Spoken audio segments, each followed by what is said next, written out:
We welcome you all at the last session series of FEMA Legal and Compliance.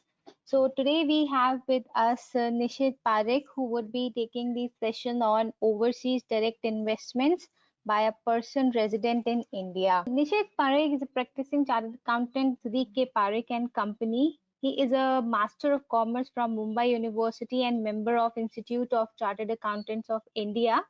He has over 13 years of experience in advising several domestic and international corporates on the matters relating to international tax, FEMA, and structuring of inbound and outbound investment. Yeah.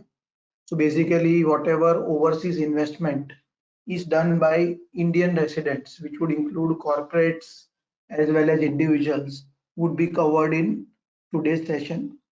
We will try to also cover what are the process, what are the compliances which are required for this kind of investments.